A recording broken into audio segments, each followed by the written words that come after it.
사사기 14장 1절부터 9절까지의 말씀입니다. 구약 386쪽입니다.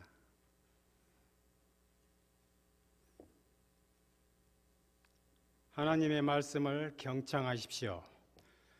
삼손이 딥나에 내려가서 거기서 블레셋 사람의 딸들 중에서 한 여자를 보고 올라와서 자기 부모에게 말하여 이르되 내가 딥나에서 블레셋 사람의 딸들 중에서 한 여자를 보았사오니 이제 그를 맞이하여 내 아내로 삼게 하소서 하매 그의 부모가 그에게 이르되 내 형제들의 딸들 중에나 내 백성 중에 어찌 여자가 없어서 내가 할례받지 아니한 블레셋 사람에게 가서 아내를 맞으려 하느냐 하니 삼손이 그의 아버지에게 이르되 내가 그 여자를 좋아하오니 나를 위하여 그 여자를 데려오소서 하니라.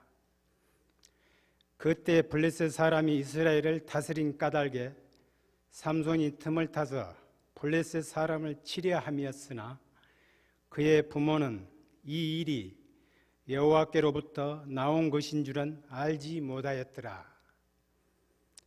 삼손이 그의 부모와 함께 딥나에 내려가 딥나의 포도원에 이른즉 젊은 사자가 그를 보고 소리 지르는지라. 여호와의 영이 삼손에게 강하게 임하니 그가 손에 아무것도 없이 그 사자를 염소 새끼를 찢는 것 같이 찢었으나 그는 자기가 행한 일을 부모에게 알리지 아니하였더라. 그가 내려가서 그 여자와 말하니 그 여자가 삼손의 눈에 들었더라. 얼마 후에 삼손이 그 여자를 맞이하고 다시 가다가 돌이켜 그 사자의 죽음을 본즉 사자의 몸에 벌떼와 꿀이 있는지라. 손으로 그 꿀을 떠서 걸어가며 먹고 그의 부모에게 이르러 그들에게 그것을 들여서 먹게 하였으나 그 꿀을 사자의 몸에서 떠왔다고는 알리지 아니하였더라. 이것은 하나님의 말씀입니다. 아멘. 우리가 사사기를 강해하고 있는데요. 앞에서 이미 좀 다른 내용이지만 시간이 좀 지났기 때문에 조금 정리를 하고 넘어가겠습니다. 사사기의 내용은요, 이제 두 가지 정도로 제가 요약을 해봤는데요. 첫 번째는 각자 자기의 소견에 옳은 대로 행하였더라.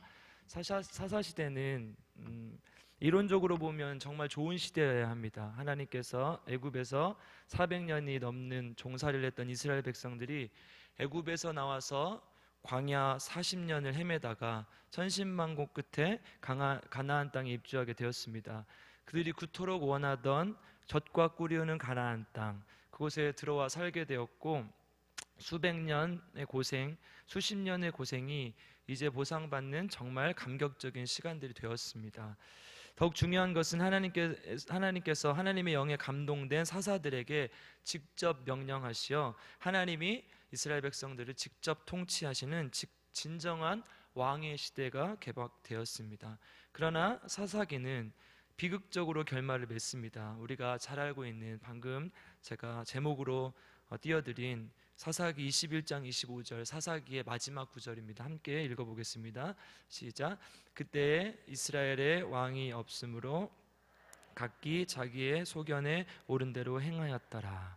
하나님의 백성들이 하나님의 말씀을 듣지 않고 하나님의 뜻대로 살지 않고 자기의 소견에 옳은 대로 살았습니다. 그것은 왜 그랬을까요? 사사기 2장이 사사기의 터닝 포인트가 되는 아주 중요한 장인데요. 2장 1절에 보면 이렇게 되어 있습니다. 같이 읽겠습니다. 여호와의 사자가 길갈에서 안 나오네요. 네, 사사기 2장으로 한번 가볼까요? 네, 사사기 2장 1절을 한번 같이 읽어보겠습니다. 시작. 여호와의 사자가 길갈에서 복임으로 올라와 말하되, 이렇게 시작합니다. 길갈은 굴러가다는 뜻입니다. 그러니까 여호수아 5장 9절에 보면 가나안 땅에 입주하면서 애굽의 수치를 완전히 굴려버렸다. 다시 말해서 그동안 애굽의 종살이 되었던 모든 삶을 다 떨쳐버리고 이제 하나님의 약속이 성취되었다는 의미로 길갈에서 제단을 쌓고 하나님께 예배를 드리고 가나안 땅으로 들어가게 됩니다. 그런데 길갈에서 보김으로 장소가 이동되었습니다. 보김은 우는 자들이란 뜻입니다. 장소 이동만 보아도 우리는 사사기의 분위기를 살펴볼 수 있습니다. 사사기의 비극이 시작된 것입니다. 사사기 2장 10절, 계속 2장 피고 계시죠? 10절 한번 읽어보겠습니다. 시작. 그 세대의 사람도 다 조상들에게 돌아갔고 그 후에 일어난 다른 세대는 여호와를 알지 못하여 여호와께서 이스라엘을 위하여 행하신 일도 알지 못하였더라. 아멘. 그들의 비극은 다음 세대, 출애굽 이후의 다음 세대, 즉 출애굽 3세대가 하나님을 알지 못하여 다른 세대가 되어버렸다는 것입니다. 이번 주 우리 청년이 청년부 소개할 때 이 얘기를 했는데요, 아주 신학적으로 뛰어난 친구입니다. 다른 세대가 되어버렸다는 것. 다음 세대라는 말은 연속성이 있죠. 그러니까 민족의 정체성이 그 다음 세대로 이어진다는 것입니다. 그런데 다른 세대가 되어버렸다는 것은 완전히 다른 것을 의미하죠. 이제 이 민족은 다른 가치관을 가진, 하나님이 가치관을 가지지 않은 다른 세대가 되어버렸다는 것입니다. 왜 그렇습니까? 방금 읽었듯이 여호와를 알지 못하였기 때문입니다. 왕이신 여호와 하나님의 인도하심과 보호하심 덕분에 종살이를 하면서도 70여 명밖에 안 되었던 야곱의 자녀들이 200만 명이 넘는 큰 민족으로 성장할 수 있었습니다. 이것은 아브라함의 언약의 성취죠. 큰 민족을 이루게 하겠다는 하나님의 언약의 성취입니다. 그리고 종살이에서 벗어나 자유를 찾을 수 있었고, 광야의 험한 환경과 이 민족의 위협 속에서도 무사히 가나안 땅에 들어올 수 있었는데, 그들은 하나님을 알지 못하였기 때문에 각자 자기의 소견에 옳은 대로 행하였던 것입니다. 그럼에도 불구하고 하나님은 이스라엘 백성들을 끝까지 버리지 않습니다. 이제 여기에서 사사기의 순환 구조가 나오는데요, 이것이 사사기 두 번째 내용입니다. 이스라엘은 악을 행하고 우상 숭배하고, 그러면 이 민족을 통해 심판하시고 이스라엘은 다시 울부짖습니다. 그러면 하나님은 다시 이스라엘의 사사를 보내서 구원하십니다. 타락, 심판, 울부짖음, 이 구원의 사이클이, 순환이 새로운 사사가 나타날 때마다 반복되는 것입니다. 그래서 이 네 개의 순환 구조가 완벽하게 반복되는, 그리고 양이 많은 사사를 대사사라고 하고요, 이 순환 구조가 조금 생략됐거나 양이 적은 사사를 우리가 소사사라고 부릅니다. 그리고 이렇게 해서 사사기에는 12명의 사사가 등장합니다. 그리고 오늘 본문의 삼손은 사사기서에 등장하는 사사기의 마지막 사사입니다. 그리고 사무엘상에 가서 2명의 사사가 더 등장하죠. 바로 엘리와 사무엘입니다. 두 명의 사사를 마지막으로 사사시대는 완전히 막을 내리게 되는 것이죠. 사사기를 크게 정리한다면 이 두 가지 사실일 텐데요, 이러한 사사기의 모습이 오늘 삼손의 이야기도 아주 잘 나타나 있습니다. 오늘 본문에는 이러한 삼손의 이야기가 시작됩니다. 짧은 본문인데도 불구하고 삼손의 실수가 아주 많이 등장합니다. 삼손의 비극이 어쩌면 사사기의 비극인지도 모르는데요, 사사기의 비극, 삼손의 비극이 어떻게 되었는지, 왜 그렇게 되었는지 한번 살펴보도록 하겠습니다. 14장의 삼손의 이야기가 본격적으로 시작되는데요, 1절을 한번 같이 읽겠습니다. 같이 1절 읽겠습니다. 시작. 삼손이 딥나에 내려가서 거기서 블레셋 사람의 딸들 중에서 한 여자를 보고, 여러분 이 구절에서 가장 큰 마음에 걸림이 되는 문구가 어떤 문구입니까? 한 여자를 보고. 그렇죠. 한 여자를 보고. 그렇습니까? 그런데 사실은 더 중요한 단어가 하나 있습니다. 내려가서. 이 단어에 우리는 주목해 보아야 합니다. 삶 속에서 우리가 항상 내려간다는 의미는 좋지 않는 의미로 쓰입니다. 신앙도 내려간다는 의미를 썼을 때 좋지 않지요. 이 단어는 히브리어 원어로 야라드라고 되어 있는데요, 이 단어는 물리적으로 내려가다는 의미를 가지고 있지만 항상 영적인 타락의 길로 걸어갈 때 이 단어를 썼습니다. 요나서 1장 3절 우리 한번 찾아볼까요? 요나서 1장 3절입니다. 구약성경 1287쪽입니다. 우리 사사기 14장을 좀 이렇게 앞에다 이렇게 다시 찾을 수 있게 해놓으시고요, 요나서 1장을 한번 보겠습니다. 요나서 1장 3절. 같이 읽겠습니다. 시작. 그러나 요나가 여호와의 얼굴을 피하려고 일어나 다시스로 도망하려 하여 욥바로 내려갔더니 마침 다시스로 가는 배를 만난지라. 여호와의 얼굴을 피하여 그들과 함께 다시스로 가려고 뱃삭을 주고 배에 올랐더라. 아멘. 요나서에서도 어떤 단어가 등장합니까? 내려가서. 하나님의 선교 명령을 받은 요나가 다시스로 도망가려고 욥바로 내려갔다. 그러니까 자기가 원하지 않는 니느웨라는 성읍, 그러니까 이방 민족이 사는 성읍에 가서 자기는 하나님의 복음을 전하고 싶지 않았습니다. 그래서 요나는 하나님의 소명을 거부하기 위해 신앙적으로 타락의 길을 걸어간 것입니다. 요나가 이름이 뜻이 비둘기거든요. 순종의 대명사 아닙니까? 그런데 요나는 순종하지 못했어요. 그러니까 혹시나 자녀를 낳으시면 요나라고 짓는 걸 좀 고민해 보시기 바랍니다. 사실 마지막에 배에 올랐더라라는 이 단어도 야라드라고 되어 있습니다. 그러니까 우리나라 말로 번역해서 배에 올랐더라라고 번역을 한 것이지 원래는 배로 내려갔다 이런 것입니다. 1장 5절 한번 읽어보겠습니다. 시작. 사공들이 두려워하여 각각 자기의 신을 부르고 또 배를 가볍게 하려고 그 가운데 물건들을 바다에 던지니라. 그러나 요나는 배 밑층에 내려가서 누워 깊이 잠이 든지라. 배 밑층에 내려가서 잠이 들었습니다. 지금 사람들은 풍랑이 일어서 다 죽게 생겼는데 요나는 지금 이렇게 하고 있는 것입니다. 그러니까 문자적 의미보다 내포된 의미는 영적으로 타락하여서 더 중요한 것, 영적으로 잠이 든 상태, 죽은 상태라는 것입니다. 15절을 읽어보겠습니다. 시작. 요나를 들어 바다에 던짐에 바다가 뛰노는 것이 곧 그친지라. 던짐에, 이 단어가 히브리어 원어로 야라드입니다. 그러니까 계속 요나가 내려갔더니 계속 야라드 했더니 어떻게 한 것입니까? 하나님께서 야라드 해버린 거죠. 던져버린, 내려가게 해버린 것입니다. 이 내려갔다는 것은 영적으로 타락했다는 것이며 영적으로 타락한 자를 하나님께서 심판했다는 것입니다. 혹시 나중에 또 요나서를 할 기회가 있다면 더 자세히 하고요. 오늘 여러분 삼손의 비극의 시작은 바로 딥나로 내려간 것입니다.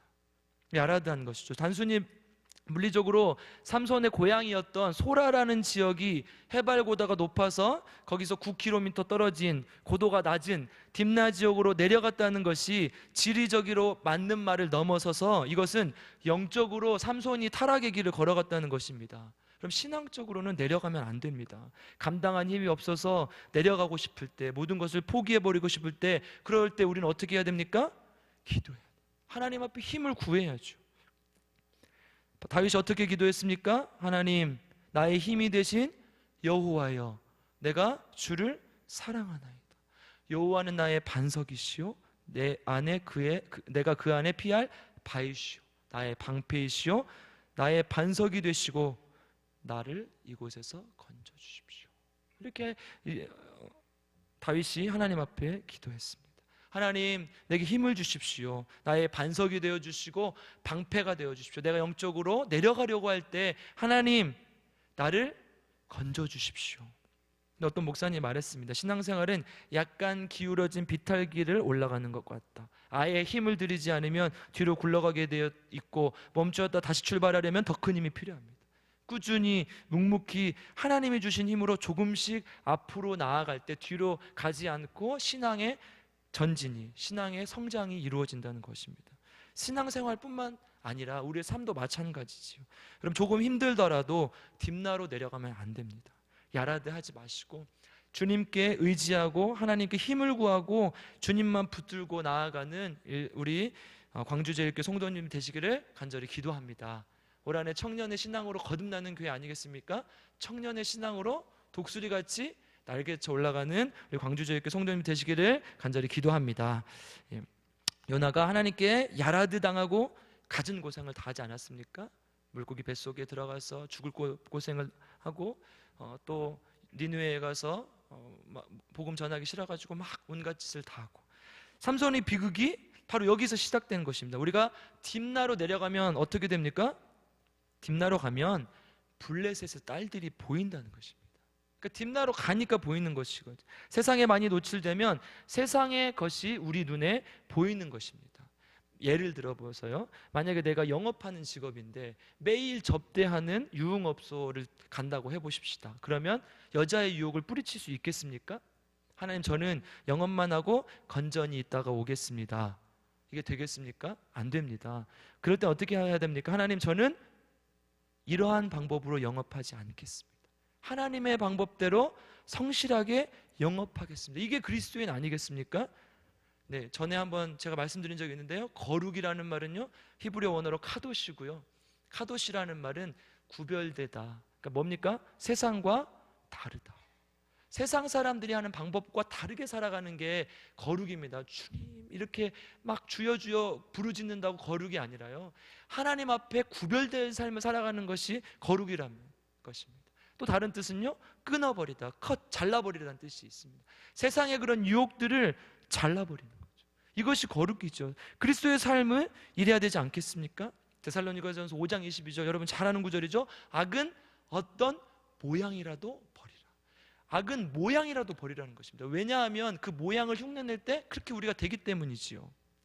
딥나로 내려간 것은 삼손의 비극의 시작인 것입니다. 우리 3절 함께 읽겠습니다. 사사기 14장 3절 읽겠습니다.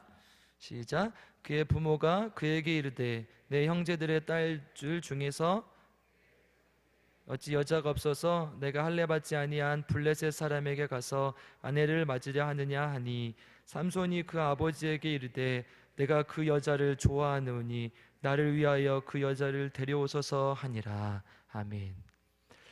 네, 이거 제가 오늘 설교 제목이 그 여자를 좋아하오니, 그러니까 목사님들 좀 오해를 하시더라고요. 이게 누구를 좋아하냐 이게 아니고요. 삼손이 그 여자를 좋아하오니라고 했습니다.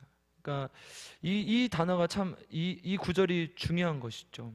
무엇이 문제입니까? 이 부분을요, 히브리어 원어로 직역해 보겠습니다. 한 여자를 보았습니다. 딥나에서, 블레셋 사람들의 딸 중에서. 삼손이 여자를 보았습니다. 그런데 그리고 아버지한테 가서 얘기를 하는데요, 이렇게 얘기를 하는데, 여자를 보았습니다. 딥나에서 블레셋 사람의 딸입니다. 그게 무엇입니까? 그러니까 부모님이 싫어할 만한 정보, 부모님이 반대할 만한 정보는 뒤로 미루는 것입니다. 왜 그렇습니까? 내가 그 여자를 좋아하오니, 그러니까 뭡니까? 내 마음에 드는 그 여자랑 꼭 결혼하고 싶어서. 그러니까 다른 말로 얘기하면 내 마음대로 하고 싶어서. 우리도 그렇지 않습니까? 엄마한테 무엇인가 혼날 것 같은 이야기를 할 때는 항상 중요한 정보는 미룹니다. 혹은 감춥니다. 저만 그런 거 아니죠? 네. 모두가 다 나쁜 아이들이었습니다. 네. 우리는 중요한 정보를 그렇게 감춘다는 거죠. 혼날까 봐. 그리고 마음속으로 위안을 삼지요. 거짓말을 하지는 않은 거야. 그냥 말을 안 했을 뿐이야. 하나님 앞에 우리가 이렇게 합리화시키지는 않습니까? 하나님, 우리 아들을 위해서, 우리 아들이 하나님을 위해서 공정한 판결을 하는 판사가 되게 해주십시오. 병을 잘 고치는 의사가 되어서 선교를 나가게 해주십시오. 진짜 그런 뜻이라면 좋은 것이죠. 그러나 그 안에 우리의 성공에 대한 욕망과 욕심이 섞여 있지는 않습니까? 물질적으로 어렵지 않고 편안하게 살 수 있도록 좋은 직업을 가지게 해주십시오라는 우리의 욕망이 섞여 있는 정보 아니겠습니까? 꼭 내 뜻대로 좋게 되었으면 좋겠으니까 중요한 정보는 뒤로 미루는 것이죠. 우리 자녀가, 저는 이렇게 기도했으면 좋겠습니다. 우리 자녀가 뭐가 되어서 하나님께 쓰임받게 해주세요라는 기도보다는 우리의 자녀가 하나님 나라의 백성으로 살게 해주십시오. 이것이 훨씬 더 영적인 기도가 아니겠습니까? 왜냐하면 아무도 하나님 농부가 되어 환경비하원이 되어 하나님께 쓰임받게 해주십시오 이렇게 기도하지 않기 때문입니다. 우리의 진짜 의도는 내가 하고 싶은 것을 하게 해주세요가 아니라 하나님의 뜻을 알게 해주십시오 라고 바뀌어야 된다는 것입니다. 중요한 단어가 하나 있습니다. 좋아하오니, 히브리어 원어로 아샤르로 되어 있습니다. 7절을 한번 읽어보겠습니다. 7절 시작.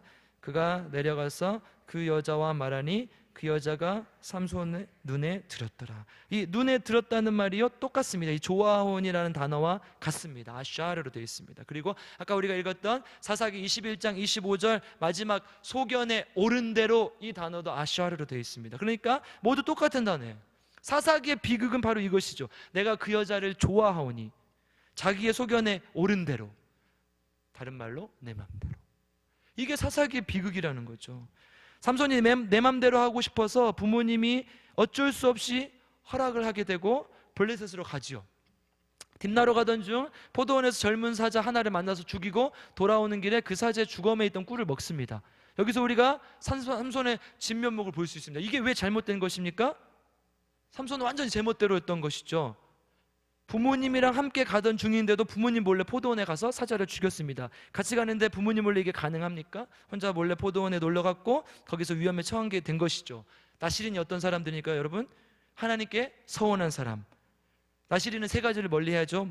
이 앞장에 보면 13장 4절에 7절에 보면 포도주나 독주, 그리고 삭도, 머리에 칼을 대는 것, 그리고 시체에 손을 대는 것, 그러니까 시신에 손을 대는 것을 멀리해야 됩니다. 그런데 포도원에 갔다는 것은 포도주에 가까이 할 수 있다는 것이죠. 위험에 자기가 간 것입니다. 그리고 사자의 사체에 있던 꿀을 아무렇지도 않게 먹고 부모님께도 드렸습니다. 삼손은 사체를 만지면 안 되는 나실인이었는데 말입니다. 그러니까 삼손의 행동 양식을 줄여서 표현하면 소견에 오른 대로, 다시 말하면 내 마음대로, 내가 그 여자를 좋아하오니. 사사기의 내용은 삼손의 모습을 아주 잘 나타내는, 바로 이 단어가 삼손의 모습과 사사기의 내용을 잘 보여주는 단어입니다. 그 다음 구절이 무엇입니까? 나를 위하여. 여기에 완벽하게 방점을 찍잖아요. 내가 그 여자가 좋사오니 나를 위하여 그 여자를 취하게 해주십시오. 인간의 가장 기본적인 욕구 세 가지가 무엇입니까? 식욕, 수면욕, 성욕입니다. 이게 인간이 본능적으로 추구하는 욕구인데요, 리차드 포스터나 존 파이퍼 같은 기독교 영상가들은 이 사상을 조금 더 발전시키죠. 인간이 추구하는 가장 기본적인 것이 돈과 성, 권력, 돈은요 소유하려는 모든 욕구를 얘기하고요, 성은요 쾌락을 추구하는 모든 욕구를 얘기합니다. 권력은 어떤 자리가 높은 사람만 차지하는 것이 아니라 모두에게 사랑받고자 하는 욕구, 인정받으려는 욕구를 말합니다. 그러니까 이게 인간이 가장 관심을 가지고 추구하는 세 가지 욕구라는 것입니다. 항상 이 중심에 뭐가 있습니까? 바로 내가 있습니다. 나를 위하여. 삼손이 추구했던 그 가치관 아닙니까? 메슬로우라는 심리학자는요, 이걸 좀 더 이것보다 2단계 높은 욕구들이 있다라고 해서 5단계 메슬로우 5단계 이론을 이야기했는데요. 첫 번째 생리적 욕구, 두 번째 안전의 욕구, 사회적 욕구, 자아 존중의 욕구, 자아 실현의 욕구. 1단계, 아까 돈은 무엇입니까? 생리적 욕구를 만족시키기 위해서 우리가 벌어들이는 것입니다. 그러니까 사실은 돈에 대한 욕구는 1단계 욕구라고, 혹은 2단계 안전에 대한 욕구, 뭐 아파트를 좋은 걸 사고 좋은 차를 사고 이런 것들이 사실 안전에 대한 욕구라는 거죠. 그 다음에 아까 돈, 성도 마찬가지죠. 1, 2단계 욕구를 얘기하는 것이고요.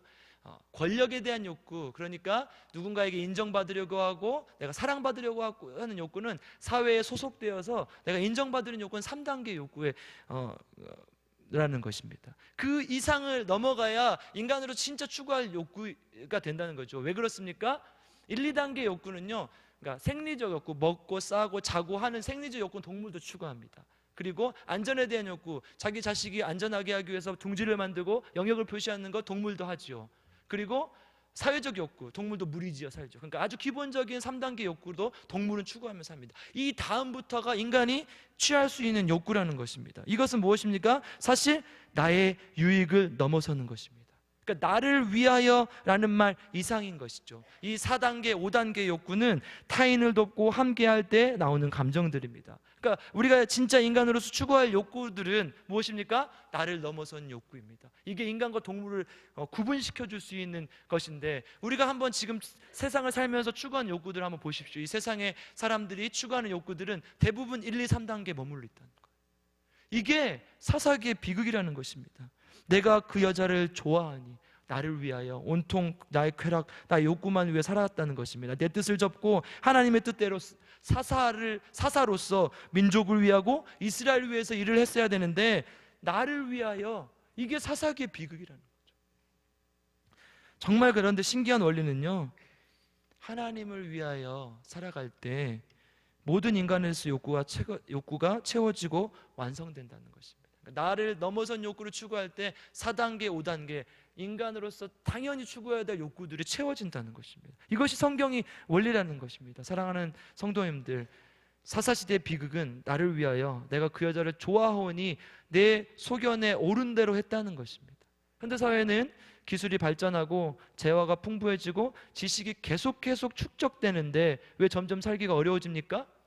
3단계 이전의 욕구를 더 계속 추구하기 때문입니다.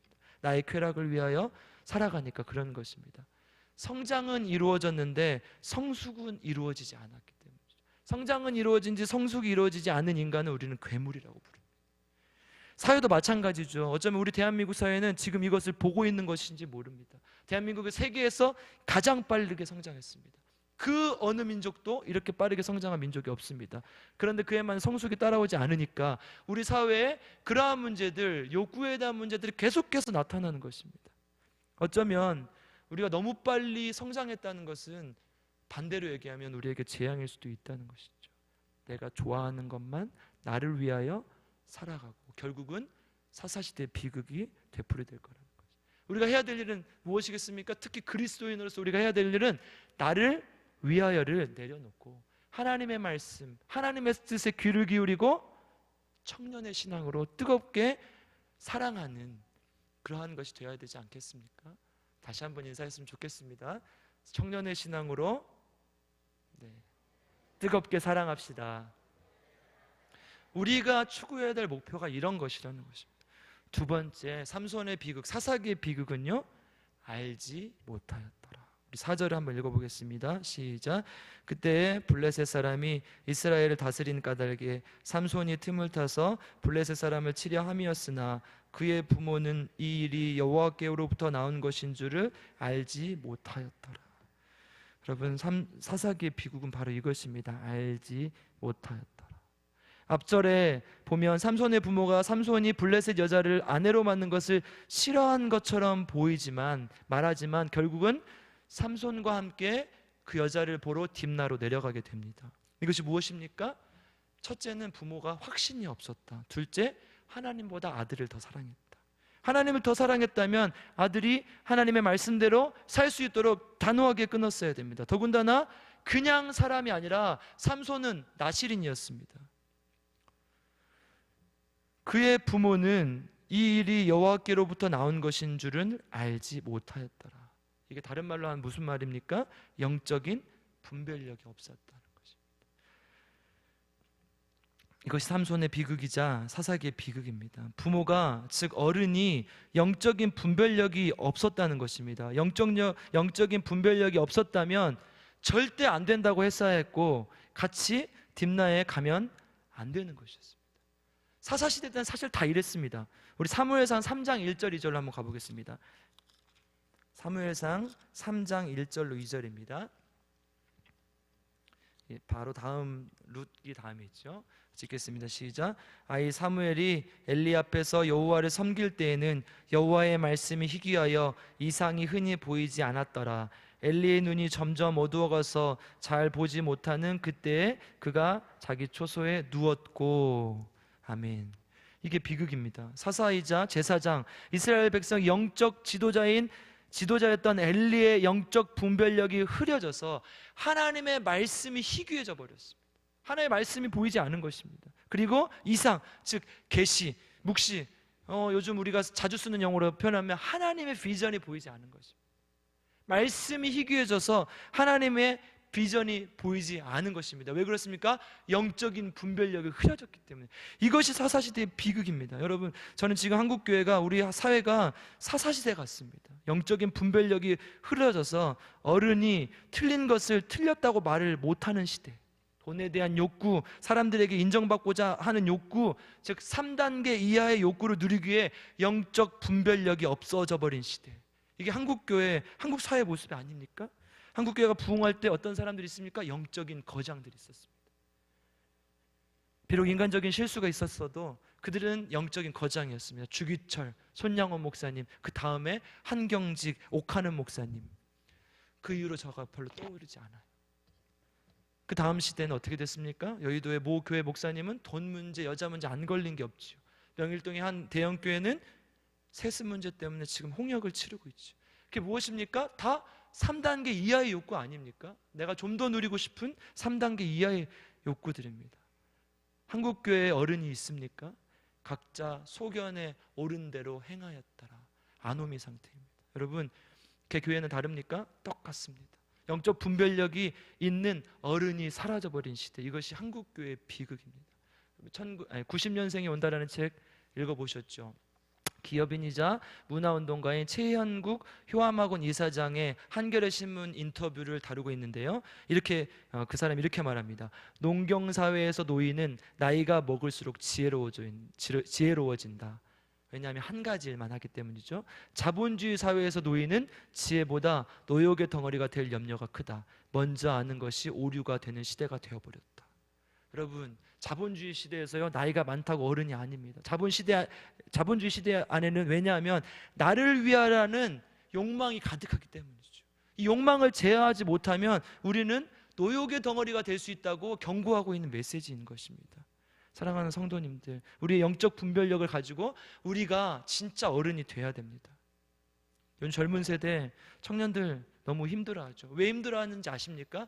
이러한 변화, 이러한 시대의 변화를 온몸으로 받고 있기 때문입니다. 이런 아이들에게 우리가 어떻게 해야 되겠습니까? 감싸주고 케어해줘야죠. 이런 아이들은요, 정말 열심히 복음을 믿고 받아들여서요, 그 복음을 지켜내기 위해서 교회로 오는 아이들입니다. 그런데 우리들이 그 아이들을 밀어내고 있습니다. 청년들 얼마나 힘듭니까? 젊은 세대 얼마나 힘듭니까? 이 변화를, 우리가 남겨준 이 시대의 유산의 잘못된 안 좋은 것들을 온몸으로 견뎌내고 있는 이 시대를 향해서 교회가 대안이 돼야 되지 않겠습니까? 교회가 그들에게 소망을 줘야 되지 않겠습니까? 젊은 세대들, 청년들이 힘들어서 교회를 와도 정착을 못합니다. 제가 청년 사역을 오래 했는데요, 진짜 케어가 필요합니다. 이 힘든 시대에 세상으로 나가지 않고 어떻게든 말씀으로 살아보겠다고 하는 이 아이들, 우리가 정말 교회에서 잘 안아주고 용기를 줬으면 좋겠습니다. 특별히 청년부에서 내일부터 바이블 캠프 하는데요, 꼭 내다보시고 힘내라, 아이스크림도 하나씩 사주시고 그랬으면 좋겠습니다. 그래서 우리 청년들이, 우리 젊은 세대가, 또 케어가 필요한 노인 세대가, 이러한 세대들이 교회 안에서 받아들여지고 사랑을 받고, 그렇게 해서 정말로 영적인 분별력을 가지는 우리 교회가 되길 간절히 기도합니다. 결론을 내리겠습니다. 그럼에도 불구하고 하나님은, 우리 4절을 한번 읽어보겠습니다. 4절 읽겠습니다. 시작. 그때 블레셋 사람이 이스라엘을 다스린 까닭에 삼손이 틈을 타서 블레셋 사람을 치려 함이었으나 그의 부모는 이 일이 여호와께로부터 나온 것인 줄을 알지 못하였더라. 사실 이 구절에 좀 오해의 소지가 있습니다. 삼손이 틈을 타서 블레셋 사람을 치려 함이었으나, 이렇게 번역되어 있는데요, 주석학자들은 이 본문이 거의 오역에 가깝다고 이야기합니다. 주어로 쓰인 삼손이, 이것은 사실 3인칭 그가입니다. 그러니까 그가 누구입니까? 삼손이 아니라 하나님이라는 것입니다. 제대로 번역한다면 그가 이 틈을 타서 블레셋 사람을 치려 함이었으나, 그러니까 제대로 해석하면 하나님은 비록 나시린이 자기 멋대로 살았지만 그럼에도 불구하고 기회를 봐서 이스라엘을 구원하려고 하셨다, 이거라는 것이죠. 하나님은, 사람은 이렇게 자기 마음대로 살려고 했지만 그럼에도 불구하고 하나님은 기회를 엿보시고 우리를 구원하시기 위해 우리를 계속해서 살피시고 계신다는 사실입니다. 여러분 믿으십니까? 나를 위하여를 버리십시오. 하나님의 뜻에 귀를 기울이십시오.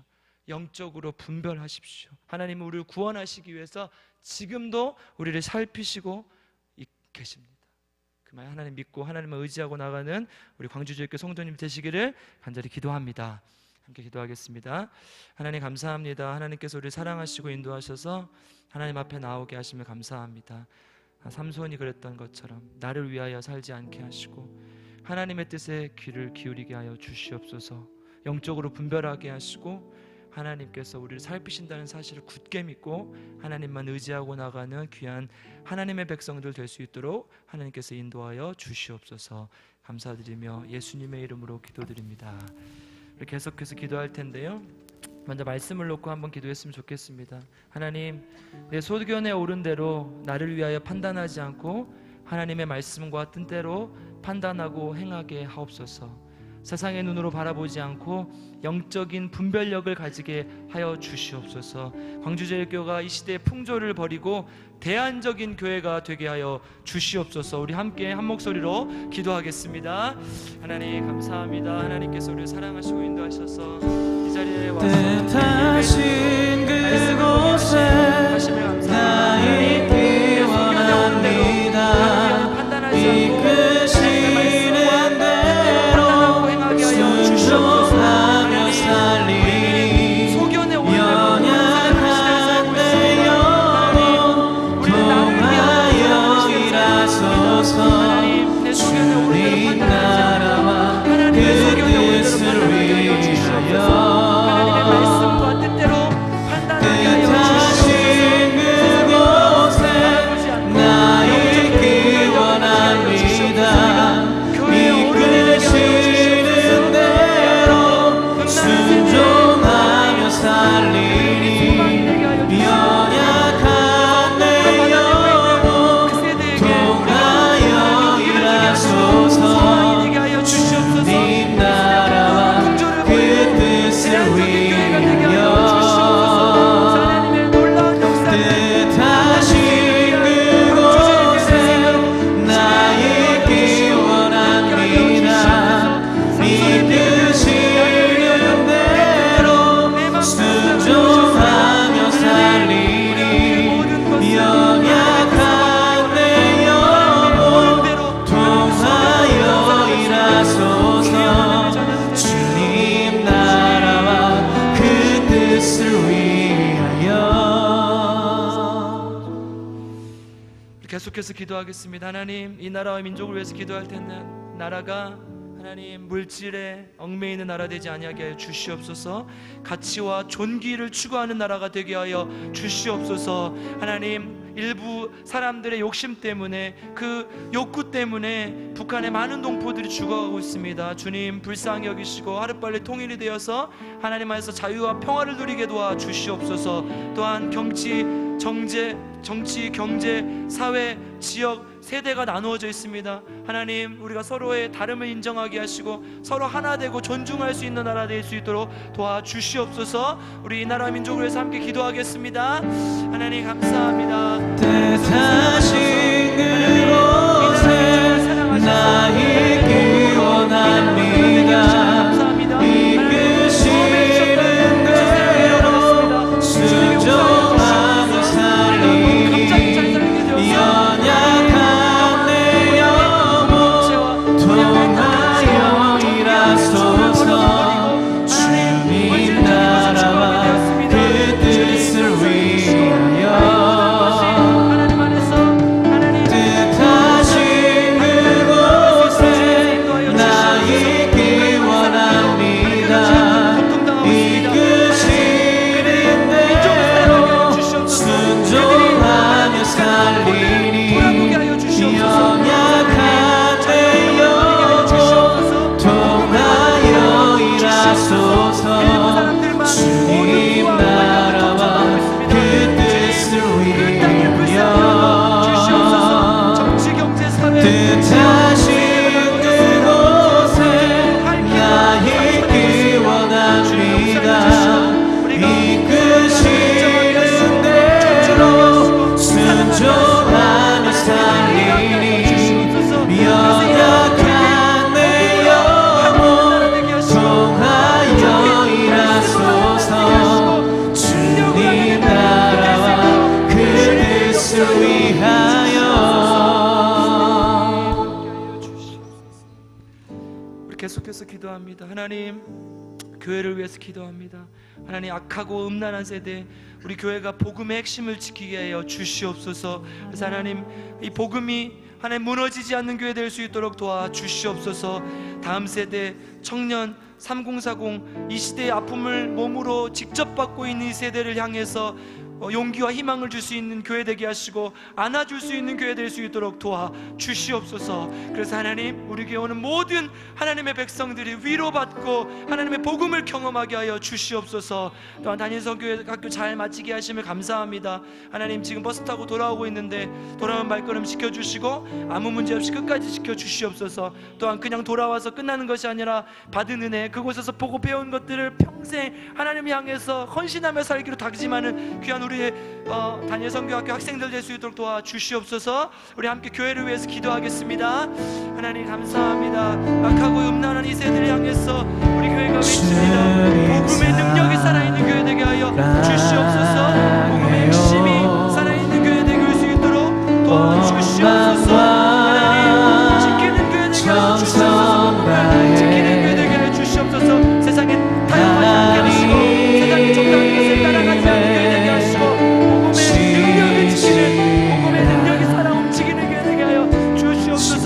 예수의 속에서 나는 십자가를 못 박혔기 때문에 나는 그들을 위해서, 우리는 그들을 위해서 이 진리고 세상을 다녀오는 청년의 신앙으로 뜨겁게 살아가는 교회 되게 하여 주시옵소서. 하나님, 또한 다음 세대를 향해서, 청년들을 향해서, 정성 다해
우리 마지막으로 함께 찬양하고 끝냈으면 좋겠습니다.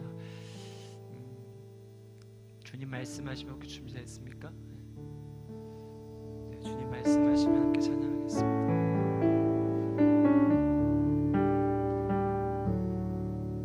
주님 말씀하시면 내가 나가리라. 주님 뜻이 아니면 내가 멈춰서리라. 나의 가고 서는 것 주님 뜻에 있으니 오 주님 나를 이끄소서. 주님 말씀하시면 내가 나가리라. 주님 뜻이 아니면 내가 멈춰서리라. 나의 가고 서는 것 주님 뜻에 있으니 오 주님 나를 이끄소서. 뜻하신 그곳에 나 있기 원합니다. 이끄시는 대로 순종하며 살리니 연약한 내 영혼 통하여 일하소서. 주님 나라와 뜻하신 그곳에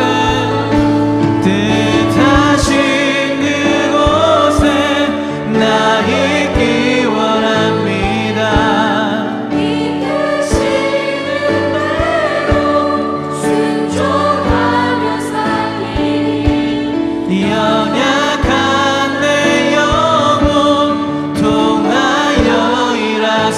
주옵소서. 주님 나라와 그 뜻을 위하여 오 주님 나를 이끄소서. 이제는 우리 구주 예수 그리스도의 값없는 은혜와 하나님 아버지의 놀라운 사랑과 성령님의 인도하심 함께하심이 오늘 이 자리에서 하나님의 세대로 바르게 살기로, 하나님의 뜻대로 살기로 작정하는 우리 강주제일교회 성도님들 머리머리 위에 지금부터 영원토록 함께 계시기를 간절히 축원하옵나이다. 아멘.